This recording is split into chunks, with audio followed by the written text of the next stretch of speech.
The Blu-ray haul has returned for April through June 2026. It's morphin' time!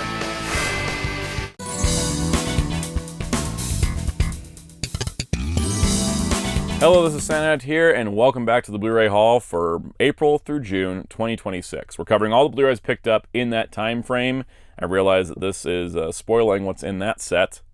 There's zero sides of that I can show without spoiling it. Anyways, we got a lot of great independent releases, a lot of new releases from big studios, old releases, re-releases, Prime Day deals, Memorial Day deals, all kinds of stuff. Let's take a look at what I picked up this quarter. If you enjoy these videos, be sure to hit the like button and subscribe to the notification bell if you haven't already. Hit the hype button if it's available to you. All those things help out the channel, and I greatly appreciate it. As always, let's start with things that got their own videos, like Crunchyroll's terrible Gundam Seed Freedom 4K Steelbook, the Ultraman Towards the Future and Ultimate Hero 2-pack, and the Discotek June releases of Kamen Rider Stronger, Lupin Specials Collection 2, and Pat Labor Early Days. Alright, let's start with TV shows. The Scott Pilgrim Takes Off Blu-ray came out prior, and I did talk about it, but there was a replacement disc because apparently there was some bad audio mixing, and so there was a replacement disc offered through MovieZing, and so MovieZing was the company that actually made the disc for Universal, and they have a web store, but if you bought it from another web store, I emailed them. I emailed their customer support and said, hey, I bought this from Amazon, heard there was a replacement disc, and they gave me all the steps to go through with that to get the replacement disc. It should be fixed on copies now, so it shouldn't be a problem anymore, but if you bought it early, close to release, email MovieZing, and they should be able to hook you up, or at least give you some guidance.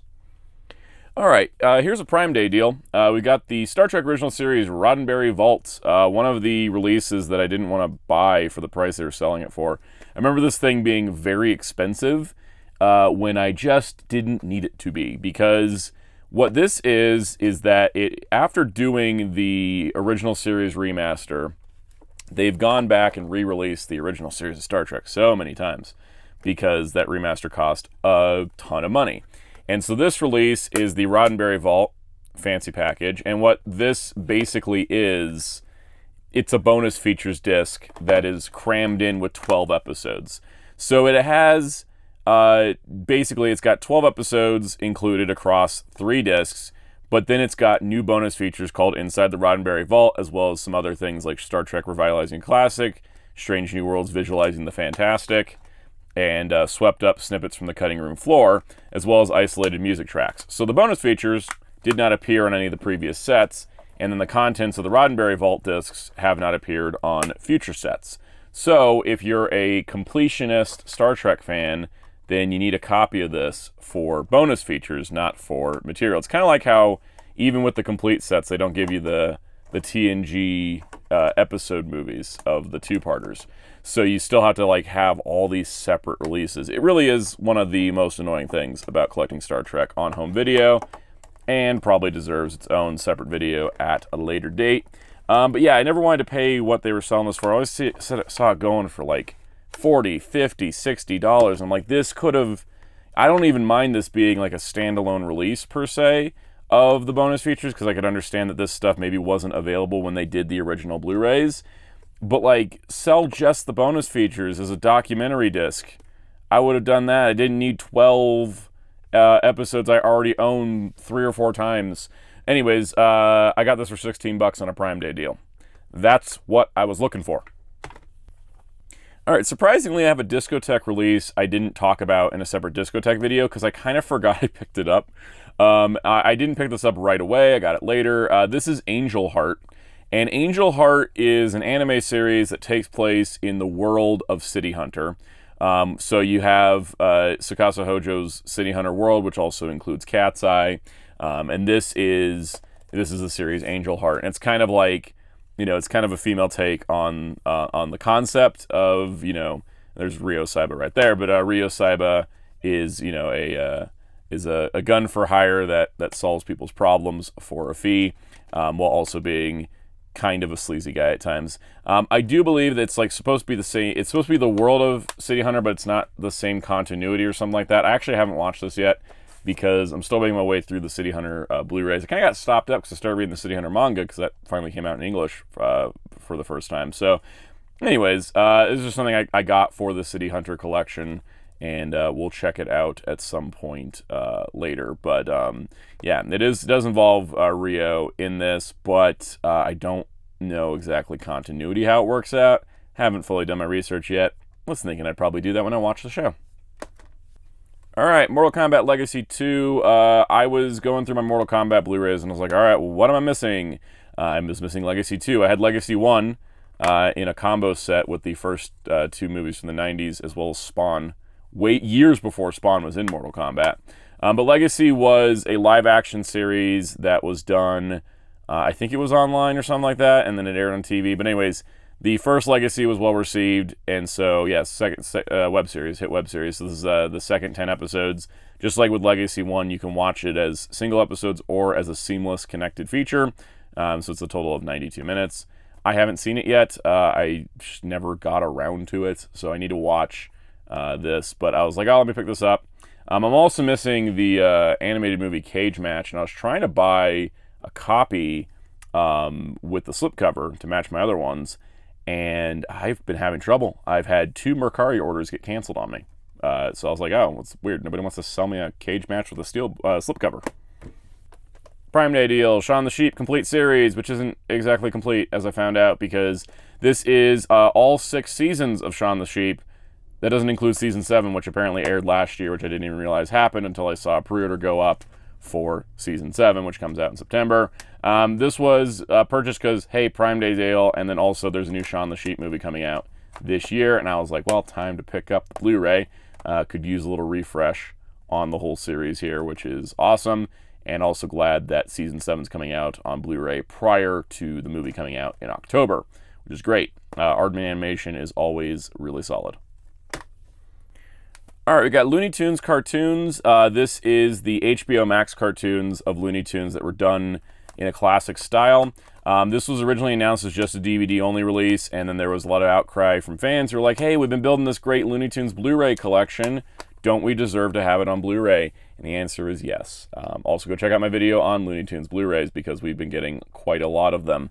This is, Looney Tunes cartoons is fun. It's great. It also has some special features about it. And then it also, yeah, that's what it is. The special features is got the shorts, the 6 shorts made for the 2024 Paris Summer Olympic Games and the 6 shorts created for the 2026 Milano Cortina Winter Olympic Games. So it's got all of the shorts made from HBO Max to the Olympic ones, and I think that is great. And they look great, and they sound great. And shout out Warner Archive. Really appreciate you guys working to get something more modern put on Blu-ray as well, because there's no reason it shouldn't be. All right, these were, I got this from a Groove deal. I was going through Groove's Memorial Day sale, and I was like, well, $10 for Adventures of Batman. The show does not look like this. They're using Jose Luis Garcia Lopez art. This is not what the show looks like. This show, though, is the Adventures of Batman, which was Filmation, I want to say. And then there's the other show, which is the New Adventures of Batman, where this actually is the art style of the show. This is what it looks like. And this one has Batgirl and Batmite, and this one was done after the 66 Batman show, and Adam West and Burt Ward voiced Batman and Robin. So I believe this was the Filmation one. One of these shows, I don't remember which one, has such an epileptic opening. There's so much flashing lights, you would think it was a Japanese anime from the 90s. It is intense. It is insane. I looked right at it and I had a headache. I'm going to write up on screen which one has the crazy flashing lights because there's no warning put on either of them. Or specifically the one that has it, there's no warning for it, but it is so dang intense that I did want to preface that they're one of these shows, especially now that they're in HD, insane flashing of lights, which is bonkers. All right, I finally picked up the Spawn DVD collection because I kept thinking, like, man, why doesn't HBO animated Spawn get like a Blu-ray? Like, it seems like it's well known enough. I don't know. At this rate, it doesn't seem like it's ever going to happen with the state of HBO and Warner Brothers and all that. But this is the entire Spawn adult animated series from HBO. It's a pretty great adaptation of Spawn. You can see disc 1's got episodes 1 to 6, disc 2 is season 2, so it's got, 7 to 12, disc 3 is season 3, 14 to 18, and then disc 4 is a bunch of bonus features, including some interviews with Todd McFarlane and the voice actors and stuff. There's audio commentaries, and there's like a step-by-step featurette. Really great set. Really great set. Would have loved to see a Blu-ray of it at some point, but it just doesn't seem like it's happening, so I was like, well, let me get this while it's still available. Also picked up from Groove, Superman and Lois, the complete series. I had picked up season 1, and I hadn't gotten around to picking up seasons 2, 3, and 4, and then I was like, well, when they announced the complete set, I was like, okay, well, at that point, I'll just buy the complete set, because I only had season 1. I was like, all right, well, the complete set's going to go on sale for a good price. I got it for $35, which is pretty good. So yeah, I got, a heck of a deal. It is just the same exact discs as the single release, and yeah, it's the entire series. Great show, really great show. One of the best Superman adaptations of the modern day, and it's really nice having the entire thing on a good, nice, complete set with a little smattering of bonus features. And I do mean little. It's not much, but it's something. All right, time to talk about some British television. What, you thought I was going to pull out Doctor Who? No, that's next. We've got The Prisoner. So The Prisoner is a British TV show which was spearheaded by Patrick McGowan. This is from 1967. This show is insane. Absolutely insane. I watched the entire thing on Prime Video because, and I gotta tell you, the main reason I know about this show for me is not only my mom had watched it, but there is an episode of the animated show Reboot, and I think it's called Number 7, and it is entirely a prisoner parody episode, but it's also a huge character moment at the same time, so it completely works if you've never seen The Prisoner. But then if you go and watch The Prisoner and then you watch the Reboot episode, you go, oh my god, every single thing about this episode is a reference to The Prisoner. The whole concept of The Prisoner is that there's a man who's given a number, and it's always said that, like, oh, who is number 1 is one of the big mysteries. He's placed in this location, he's trying to escape, and he's always the one's always trying to stop him is number 2. And so everybody's given numbers on this place, and, it seems like, oh, he's a spy, he's got information, they're trying to get information out of him, but they're basically just trying to mentally break him. And every episode goes down a completely unpredictable pathway. And it's so surreal, it's so bizarre, but it's so, like, cerebral and introspective and just fascinating to watch. It's really great. It's so weird, but it's also just so interesting. It's so influential in a lot of ways because this show lasted, how long was it? 17 episodes. And it just became iconic. And so many people reference it and use it as a basis. And honestly, if this had come out like today, it would be getting like every award. For how brilliant it is. And yeah, I really loved it. So I wanted to get a Blu-ray of it. Imprint Television was the ones that did the Blu-ray. They do a lot of really cool stuff. Look at one of them next. But they had like a limited edition set, which I missed because I just didn't know the show when that came up. But I was able to get the standard release. They're very expensive because they're from Australia. But it's The Prisoner, so it's worth it. Also, look at all the bonus features. 2 full-length documentaries, 7 audio commentaries, text commentaries on every episode, early edit versions of some of the episodes, early edit restoration comparisons, 8mm footage, interviews, location featurette. Like, this is insane stuff to put on anything, and that's also what makes Imprint's releases worth it, is that if you love the show, you're going to get a good, you're going to get a healthy amount of bonus features. And it's so nice to see that in this day and age. All right, time for more television. No, not Doctor Who. We got Imprint Television's The New Avengers. This is the limited edition for this, which comes in this fancy box. So the Avengers and the New Avengers, not the Thunderbolts. The New Avengers is a British TV show about super spies, and it kind of ran a similar way to Doctor Who in that you had the same consistent lead, but then you had different, different companions in Doctor Who or different other agents. So this is the lineup here for the New Avengers. This is what an Imprint limited edition looks like. This is one of my mom's favorite shows, British TV shows, is the Avengers. And we found out that they made this, and then we're like, oh no, we missed out on like all the previous sets. And that's kind of a bummer part about Imprint, is that they're kind of like Discotek, where if you can get it, oh, it's amazing. And if you can't, oh boy, you missed out on something good. But yes, it's got Series 1 here, and then Series 2 here, which has 5 more discs. Packed with bonus features, as you'd expect. Packed with a lot of things like this, which has got a couple booklets here, and you've got a hardcover book on top of that. I've watched a couple episodes of the show so far. The first episode started with people murdering somebody with fishing line and fishing hooks, which was just kind of insane. Fishing poles, that's what it is.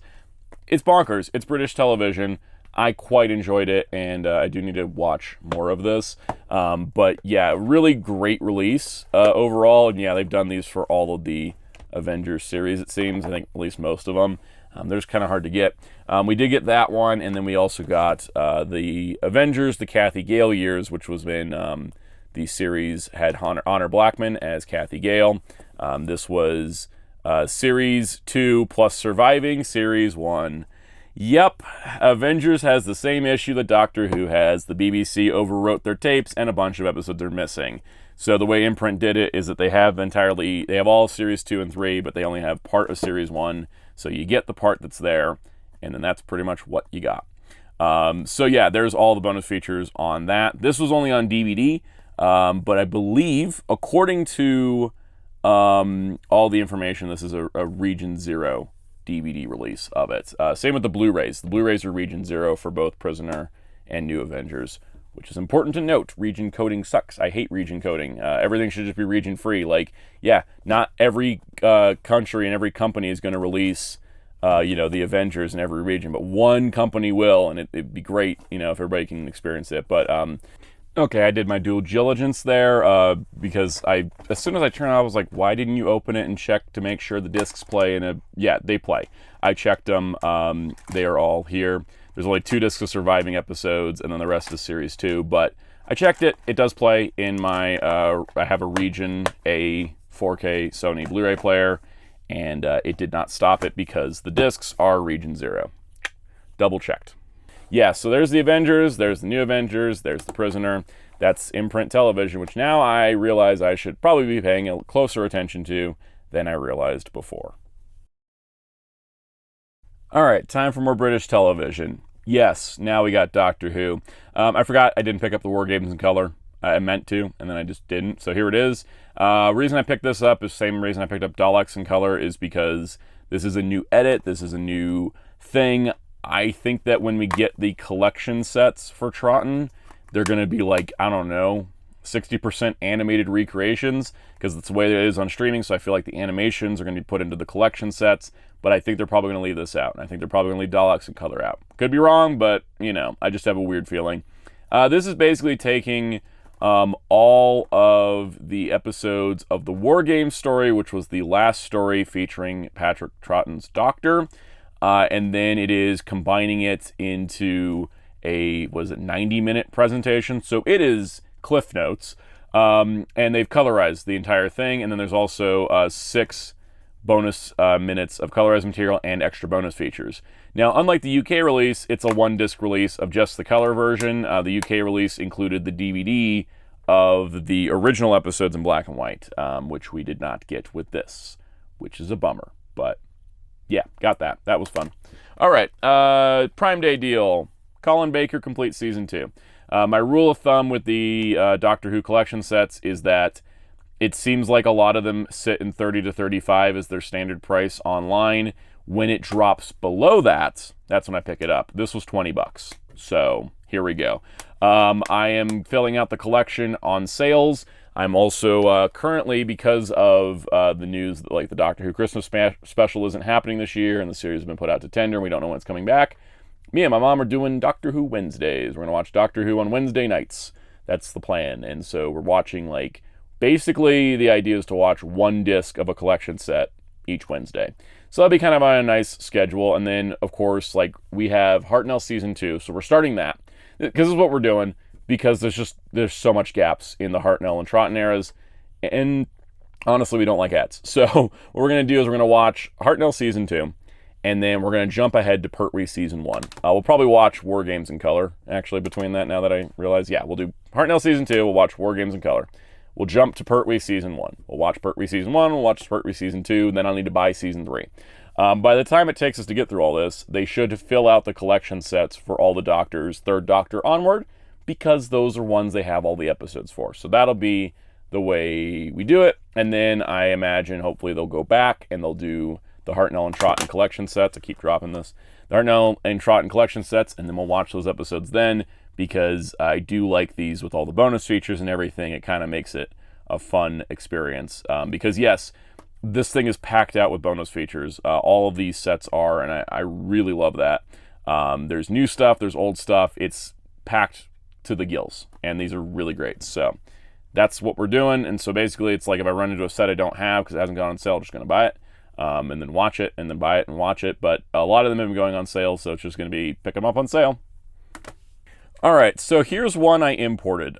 This is Doctor Who the movie, which is the 8th Doctor film, the 1996 TV movie pilot, which was shot on 35mm film. And it had a Blu-ray release prior, which was, once again, only in the UK. And so that Blu-ray release was weird because the movie was region free, but then the bonus features disc was region B. And we have that same situation here. So we've got a 4K on region free, and then the Blu-ray discs are region restricted to region B. Now this movie goes through some licensing stuff because the BBC and Universal Television made this movie. And so there was a lot of back and forth about who really owns it and stuff. And so it hasn't seen a proper release in North America since the DVD. And so I imported the Blu-ray. I think I got the Blu-ray off of an eBay seller. And then the 4K I got through Diabolic DVD. I decided to go for the Steelbook because I thought the Steelbook looked gorgeous. There also was a standard edition, but I just really liked the way the Steelbook looked. And so the thing was, I thought, all right, well, is there a chance that because Universal gave the BBC the original 35mm print of the film to restore to 4K, is there a chance that Universal will do their own release? Yeah, there's a chance. But in case it doesn't happen, I can still watch the movie and the commentaries on the 4K, just can't watch the bonus features disc or the Blu-ray movie disc because those are still region B locked. That's the only bummer with that, but this 4K restoration is phenomenal. It's one of the best ones. Also, there's all the bonus features. I haven't read the list too deep because I don't want to know what I'm missing out on. I actually just picked up a magazine, the Doctor Who magazine special for 30 years of this movie, and I was like, cool, now I got bonus features. But the actual 4K transfer is gorgeous. They fixed all the audio issues. They fixed all the visual issues. It has the uncensored version of the UK version, so all the violence is still retained, and then it also does feature the US version with the additional ad breaks and the different title cards and stuff, which is awesome. So honestly, phenomenal release, really excellent 4K. I do hope it gets a North American release because I would buy it again to have those bonus features. And then speaking of North American releases, Doctor Who Season 2, the second of the Shudigatwa seasons, finally came out on Blu-ray in North America. This set is, disc-wise the same as the UK set, but the thing that's odd is that the Season 1 for Shudi's era had a slipcover, and then the Season 2 just didn't. So it just kind of shows how a lot of the parties involved just don't seem to care anymore, which is a bit of a bummer.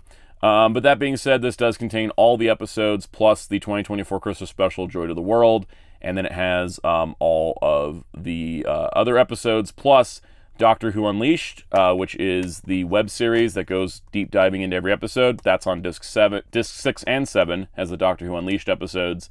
And then there's about 2 episodes per disc, and then the bonus features on each of those, which includes all the stuff they released online plus new things. And I always like that, all right, it's only a 9-episode set, but it's on 7 discs because it has that many bonus features. And I live for bonus features, and I appreciate that Doctor Who, even when the release is skimmed down in the packaging, it still gets all the bonus features that is equivalent to the first season set, and I think that's really great. But as of now, we have all of Doctor Who on Blu-ray for the modern day in North America and in the UK. We still have not gotten The War Between the Land and the Sea. So any UK viewers out there, yeah. Yeah, no, we still haven't gotten that. Disney Plus decided just to not air it, it seems. It's been over 6 months at this point. I don't think it's ever coming out. Maybe it'll just come straight to Blu-ray.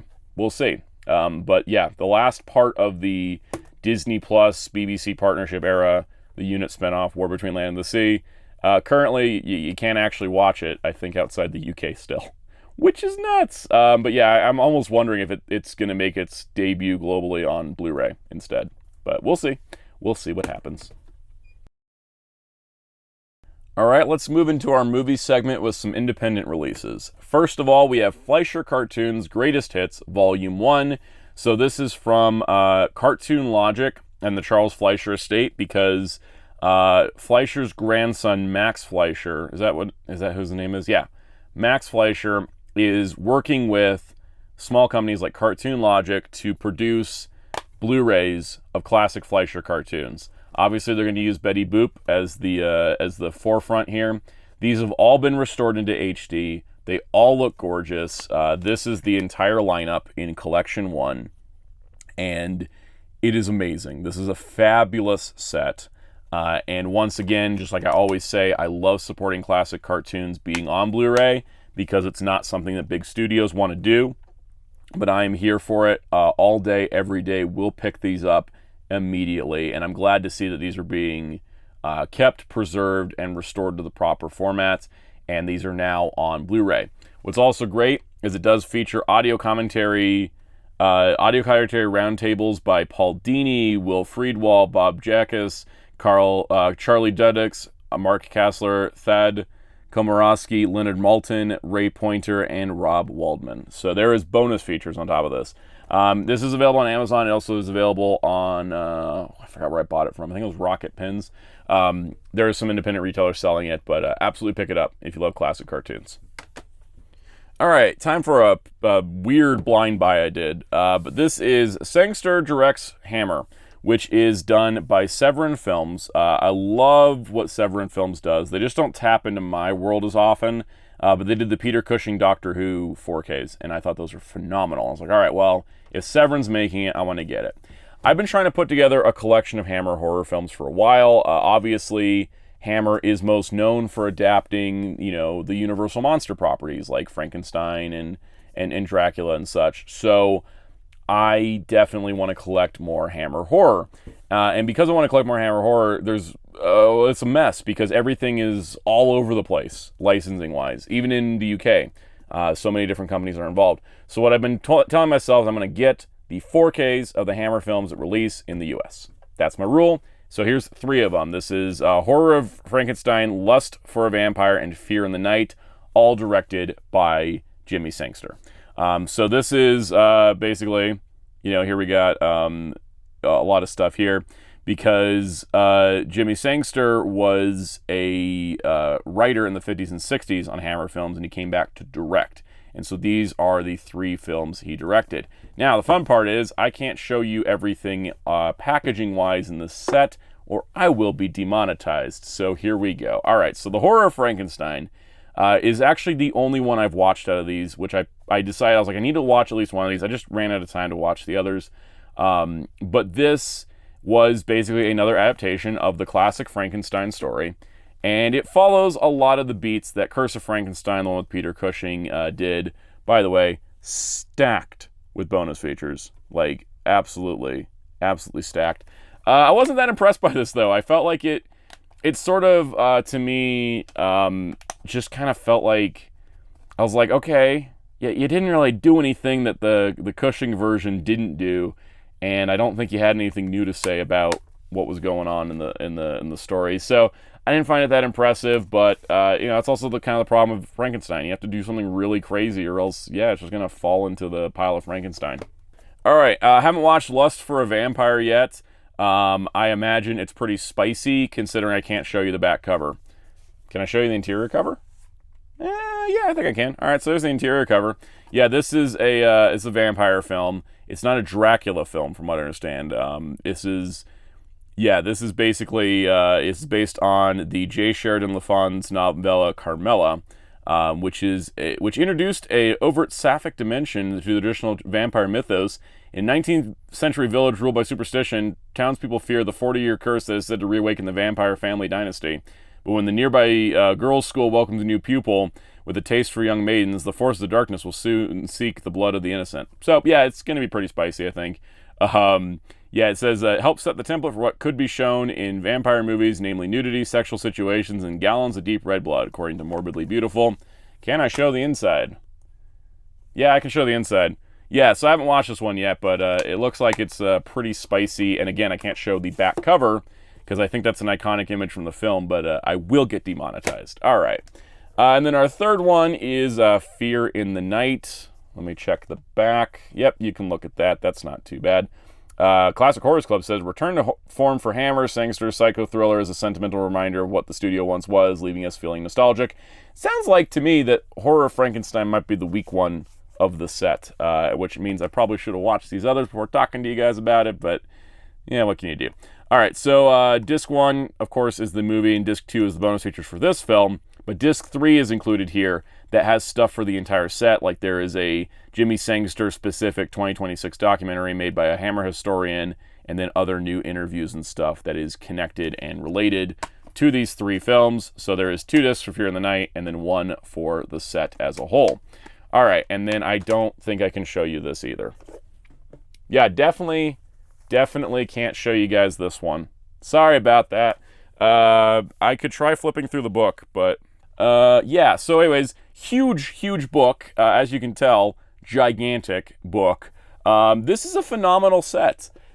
I just can't show you more. I really would like to, but I really can't show you any more than what I've shown you. I probably pushed the limit as is. But yeah, Severin Films did a great job with this. I checked the discs. The transfer on Horror of Frankenstein was fantastic. That was not the problem with that movie. It was I just found the movie to be a little dull. But yeah, what were the poll quotes here? Yeah, okay, yeah, pretty good. Before Warhol Morrissey's Flesh for Frankenstein and Mel Brooks' Young Frankenstein, there was Hammer's Horror of Frankenstein. That's just stating facts. Oh, also, that's Darth Vader actor David Prowse, the suit actor for Vader. He was the monster. Anyways, this set was kind of expensive. It was a weird blind buy for me because I'm not like, I always say I'm not a super huge horror guy. I'm more of a monster head. So I was kind of in it for Horror of the Frankenstein. I was kind of underwhelmed by that, but I might end up liking these more. So I'll have to check them out and check out my Letterboxd account. I'll write reviews for them when I do. All right, here's some recent studio releases. Like we got Goat. Loved Goat. Saw this in theaters. It is about a goat that wants to play intense basketball where all the animals are larger, and then kind of working with this team and kind of getting together. Really great. Sony Animation's been on a hot streak lately, and this is no different. I just quite enjoyed this movie a lot. Like, I really did. I'm not a basketball guy. I'm not a sports guy, so sports movies just kind of go to me. But this one, I really enjoyed. It does have some bonus features. Pretty good bonus stuff, but, kind of standard stuff that you would see from modern releases. But I love the animation style, love the character designs, love the story. Just thought it was great. If you haven't checked it out, definitely worth looking at. All right, The Naked Gun from 2025. I thought I picked this up. Whoopsies, forgot to. This movie's hilarious. It's fantastic. It really works with the legacy of the Naked Gun films. There's a little bit of bonus features, not a ton. Liam Neeson committed fully to this part. Pamela Anderson was great in it. It is so much in spirit of the original Naked Gun movies and brings it up to date in the modern day. And it's one of those comedies that has a joke every single second for the entire runtime. It's hilarious. All right, Super Mario Galaxy movie on 4K Steelbook. The Steelbook is designed after Rosalina's storybook, which I think is awesome. This movie was all right. I think this was a big step up from the previous Mario movie, but it's still a step down from being a really solid movie. It's still a good Mario adaptation, but I find that with the Mario movies, they tend to start with like, oh, here's the big plot setup, and then they just kind of goof around for an hour, and then they get back to the plot later. And so I think that that's something that they do have, about an hour of bonus features. Not a whole lot, but I do think these movies need stronger writing, and I don't think it's an Illumination problem. I do think it's a Nintendo problem. Shigeru Miyamoto, in his Mario games, specifically doesn't want a ton of character and story, and that's fine for video games because you're playing the experience, but in a movie you need a little bit more. But I didn't think this was a step up in terms of it's got Mario and Luigi working together. They're not split up for the whole movie like the previous one. It doesn't have random pop songs where they don't belong. Like, they locked in. They made this really work. That being said, there's still a lot of big weird things about it. Fox McCloud's in it from Star Fox. I loved that. I love Star Fox. It was a bit weird that he got more screen time than Rosalina. That's some of the weird stuff. But yeah, I still wanted to pick this up. I do have the first one on standard release. I didn't get the Steelbook because I didn't really like the first movie that much. But I enjoyed this one, and I had fun with it. And that may also just because Star Fox was in it. That may be the entire reason I liked it more. But I think if they could just maybe push back on Miyamoto a little bit, get a stronger narrative for the third one, these could be really good. But I do feel like the movies are struggling because of the Nintendo involvement, sadly, because it just seems like they don't want to commit to anything that could be more impactful than just baseline, basic entertainment. And that's fine, but we've seen Illumination do better. We've seen other animation studios do better. We've seen other video game adaptations do better. So I'd like better for Mario than what we got. What we got is fine, but we could get better. All right, fun fact, I haven't seen the John Wick movies. Still haven't. Picked this up because thought, you know what, probably should get to watching the John Wick movies. It hasn't happened yet. Been going to the theater a lot, so I haven't been watching as many movies at home. This set has 4 art cards, which I think are based on each movie, and then it's got all 4 movies on Blu-ray, and I thought this was neat, and it was fairly inexpensive, and it also has all 4 on DVD, which I don't really need, but hey, Blu-rays. I only spent like $30 on this. Yeah, I need to watch this. I'm a Keanu Reeves fan. I like his stuff, and I like action movies, so like, why haven't I watched these yet? Just hasn't happened. Probably gonna happen now. That's the whole point of buying it. What's funny is I have seen Ballerina, but I do want to watch it again, because I saw Ballerina in a 4DX theater when I was like, oh, what's a 4DX theater like? And then I realized that watching a high-intense action movie that has action scenes from the second minute of the film was not the best way to be in a 4DX theater where they're shaking the seat and impacting the back of your seat and throwing water at you and fire effects. And it's like, 4DX is very intense, and I do realize why theme park movies that are 4D theaters are only 20 minutes and not 2 hours, because I was exhausted and I was like, I'm too old for this. So I want to watch Ballerina again where I'm not getting rocked around every single time an explosion happens. But other than that, I thought it was pretty good. So it's like, yeah, I need to watch, John Wick again, and then watch this again. It'll be a good time. Doctor Strange, the TV pilot with Peter Hooton and Jessica Walter. Very weird thing that happened. Marvel was just trying to get their characters into shows. Hulk happened. Amazing Spider-Man happened. And so they're like, let's try Doctor Strange. And then they put out a 90-minute pilot movie that drags so much that you kind of wonder when anything's going to happen. And then when it finally does, it ends. But yeah, it's kind of a weird little moment in time. Shout got the rights to this because, why would Disney ever release it, I guess? And it was through Universal Television, which are probably the ones that still own it, and why would Universal release it? But they did put together a very nice high-definition transfer of the Blu-ray and a neat audio commentary to go into the behind-the-scenes of it, which is neat. Now, that being said, the cover is crazily bland because they don't have any visual imagery from outside of screenshots. There's no poster for this special. And this was released by Shout Factory several years ago, and it was just re-released, which is why I'm talking about it now. So I got the re-release of it. Weird little moment in time. All right, The Flintstones has been released in the first ever 4K Stone Book. Still steel, but I like the pun of Stone Book. The Flintstones movie from the 90s is one of the greatest production design films of all time.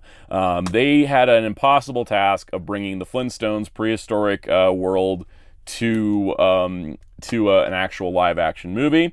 This movie has a phenomenal all-star cast, and yet the star is really the production design, from all the puppets, all the creatures, all the props. Everything has to be made of stone, or everything has to be weirdly shaped or designed. Every set has to look right. They can only film at Vasquez Rocks for certain parts of it. But, this movie, as a movie, it's pretty solid. It's fun. I quite enjoyed it. I enjoyed seeing it again. The 4K transfer is absolutely phenomenal. And that, I think, is the best part, because you get to see all those great details that went into the sets, the costumes, the props, the monsters, the creatures. It's pretty fantastic. So good job, Sound Factory. This is a really great release. Alice in Wonderland. Yeah, this is weird, because Disney's closed their home video department now. But before that happened, they did announce this. And so for a while now, Sony has been producing and releasing the Disney home media discs.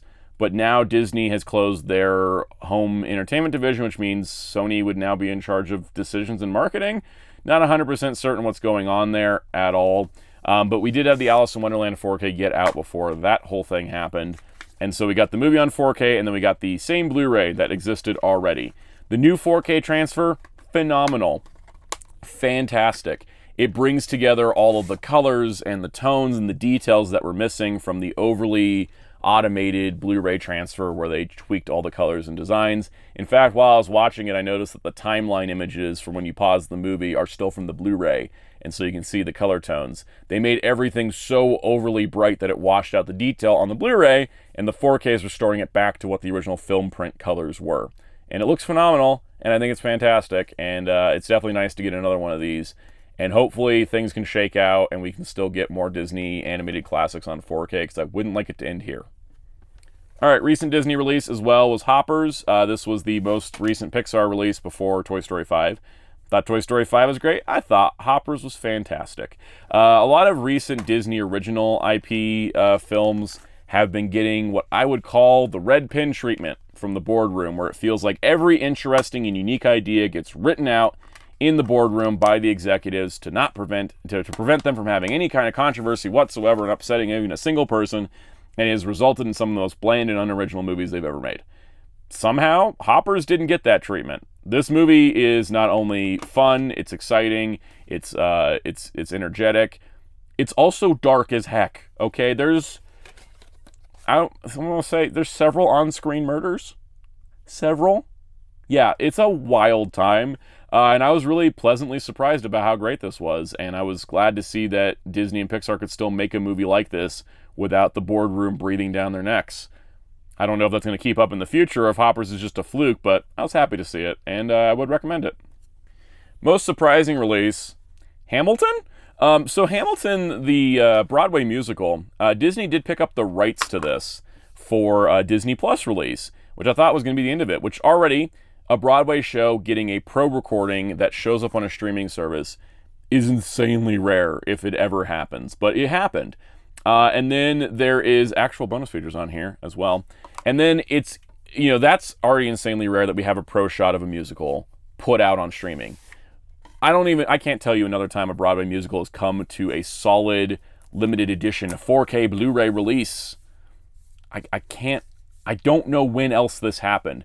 And so I think that, while I did watch Hamilton and enjoyed it and thought it was great, and I understand why it's referenced and lauded so much, part of the reason I bought this was just to go, Broadway show on a 4K Blu-ray?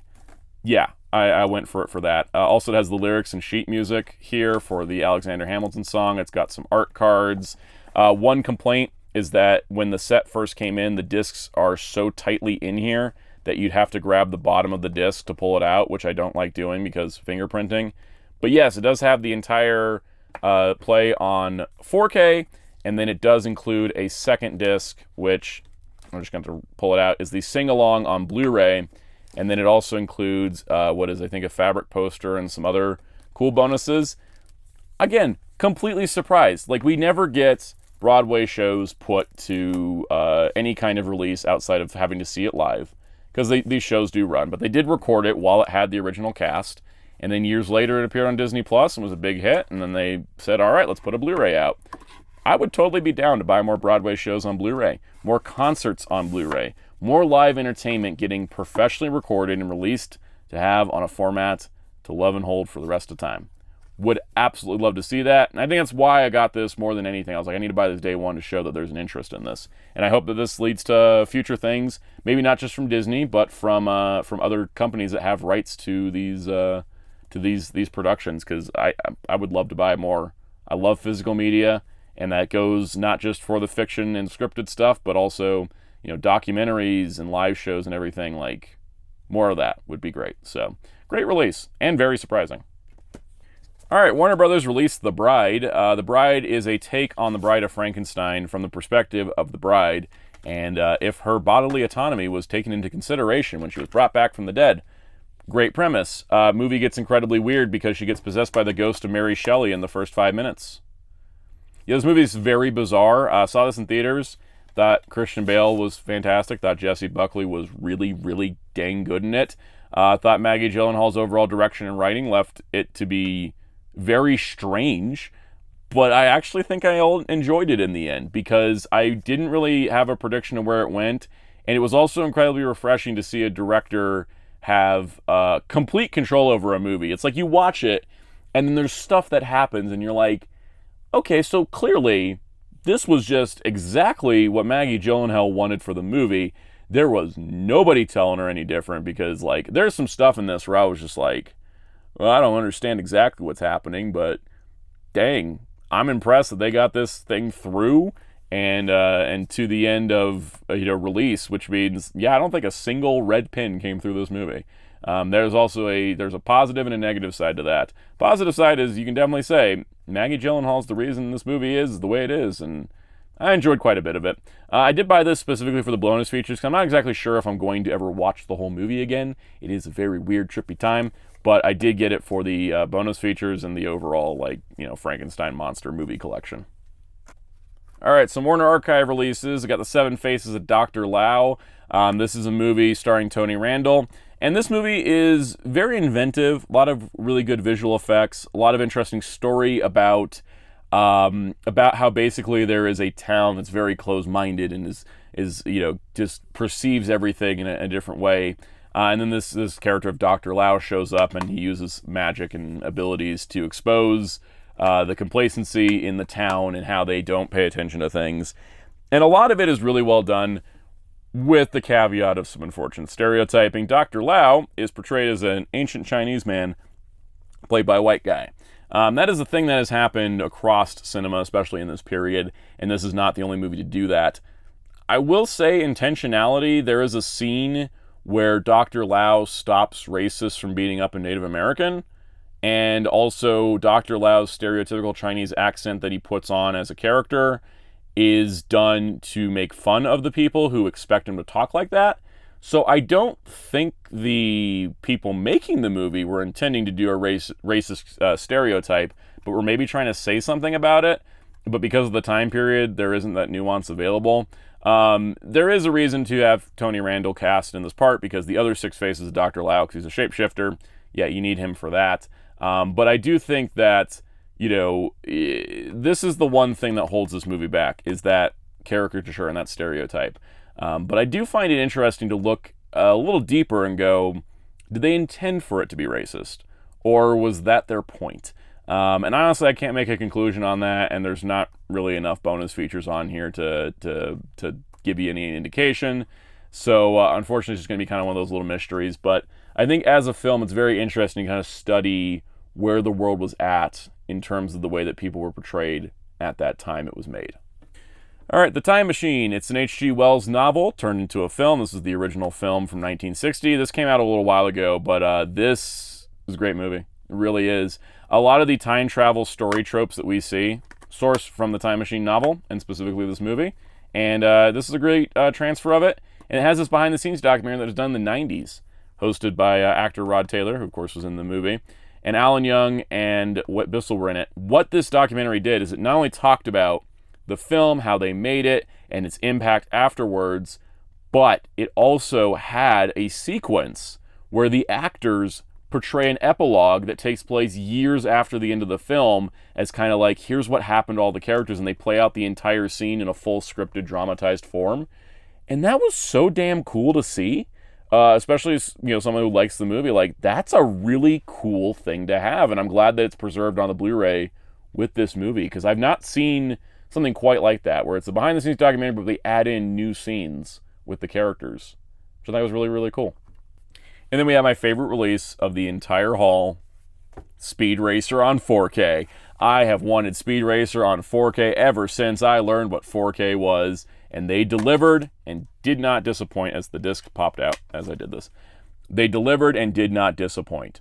Speed Racer is one of the greatest animation to live action adaptations. It makes the case that live action adaptations of anime and animated shows do not have to be terrible. They can be really good. And the Wachowskis pulled it off here. They made this movie so colorful, so stylish, so energized, it exceeds the style and energy of the original cartoon. The original anime does not look as good or stylish as this movie does. Also do appreciate that they put the film containing sequences of flashing lights that may affect viewers who are susceptible to photosensitive, epilepsy, or other photosensitivities.